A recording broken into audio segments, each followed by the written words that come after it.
नमस्ते। मैं श्रीमती सुधा जैन, शिक्षिका, आपके बच्चों को कहानियाँ सुनाने आई हूँ। सुधा की कहानी, सुधा की ज़ुबानी। मुझे बहुत अच्छा लग रहा है।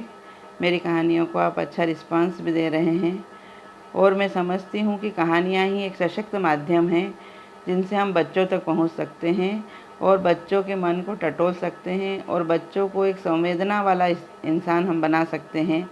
और एक शिक्षक का यही काम है कि वो बच्चों में सीखने की जिज्ञासा पैदा कर दे। और मुझे खुशी होती है कि ज़माना कितना भी बदल जाए लेकिन माता पिता अपने बच्चों को अच्छा बनाने की चाहत उनकी जारी रहती है। तभी आप लोग बच्चों की कहानी वाले वीडियो आपको अच्छे लगते हैं। मैं एक शिक्षिका हूँ और उस हिसाब से मेरा कर्तव्य भी बनता है कि मैं बच्चों को शिक्षा की दिशा में जोड़ूं।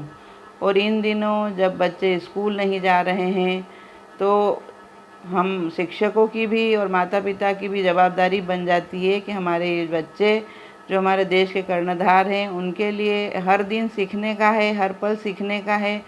और वो समय अभी मतलब यूं ही जा रहा है। तो शासन की मंशा भी यही है ऑनलाइन शिक्षण के लिए कि बच्चे शिक्षा की मुख्य धारा से कट नहीं जाएं, वो जुड़े रहें। और माता पिता का भी यह कर्तव्य है कि वो अपने बच्चों को शिक्षा की मुख्य धारा से जोड़ें। तो हम ऑनलाइन प्रशिक्षण दे रहे हैं लेकिन वो शिक्षा महज मतलब कागजी नहीं रह जाए। तो इस संदर्भ में मैंने अभी गिजूभाई वधेका की पुस्तक, जो गुजराती भाषा के साहित्यकार थे, दिवा स्वप्न। दिवा स्वप्न का अर्थ है दिन में देखे जाने वाले स्वप्न। ये उन्होंने 1920 की घटना है और अब 2020 है, 100 साल हो गए लेकिन शिक्षा के बारे में अभी भी कुछ धारणाएं बदली नहीं हैं। और हम शिक्षा को मात्र यूनिफॉर्म, महंगी स्कूलें, पुस्तकें और डिसिप्लिन और इनसे जोड़ते हैं, लेकिन बच्चों का जो सर्वांगीण विकास है वो मतलब बच्चों को हम शिक्षा के माध्यम से रोचक ढंग से जो हम प्रस्तुतिकरण करेंगे तो ही बच्चे सीख पाएंगे। और अपने घर के माहौल के लिए भी मेरे मतलब बच्चों के माता पिता से मेरा निवेदन है कि बच्चों के लिए घर में मतलब एक कोना खुला छोड़ दीजिए।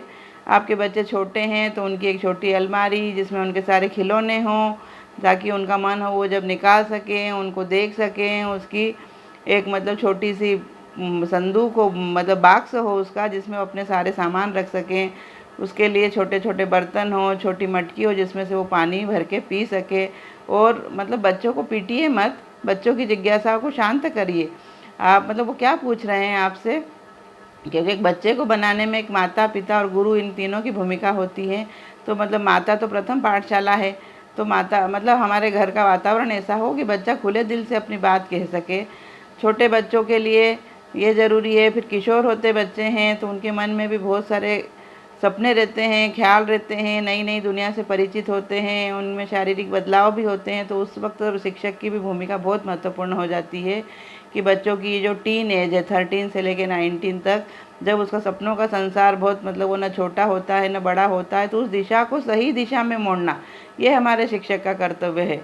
और माता पिता को भी इसमें अपनी भूमिका अदा करना चाहिए। बच्चों के साथ बिल्कुल कनेक्शन में रहिए, मित्र बन के रहिए और उनकी जिज्ञासाओं को मतलब शांत कीजिए। और कहानी सुनाने के पीछे आशा यही है कि बच्चे अगर कहानियों के संसार से जुड़ जाएंगे तो वो किताबों के संसार से जुड़ जाएंगे, और किताबों के संसार से जुड़ जाएंगे तो फिर उन्हें कोई रोकने वाला नहीं है।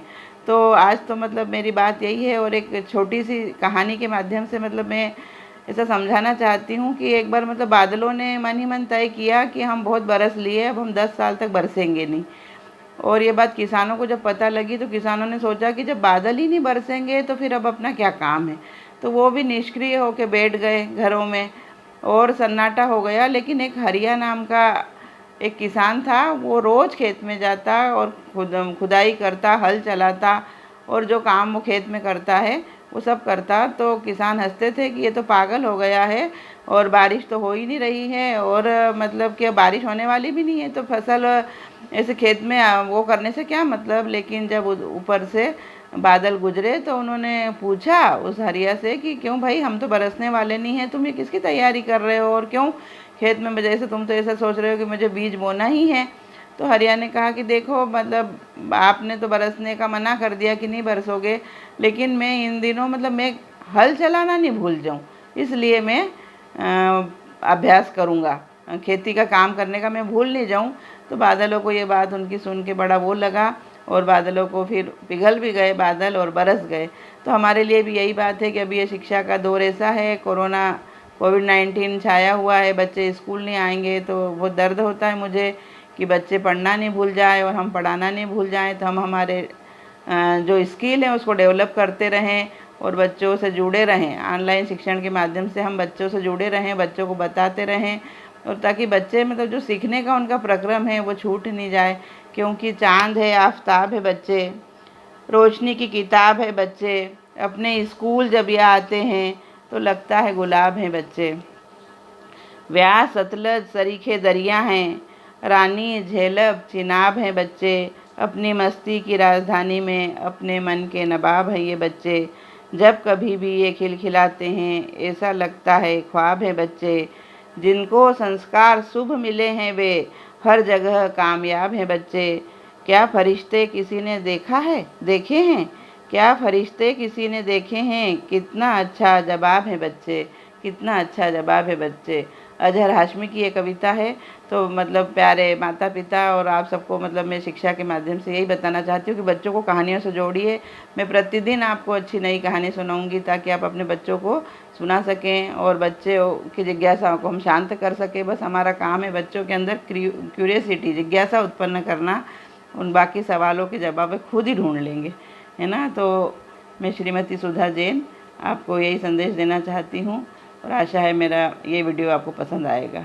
Thank you, thank you, thank you. Keep smiling, keep smiling, keep smiling.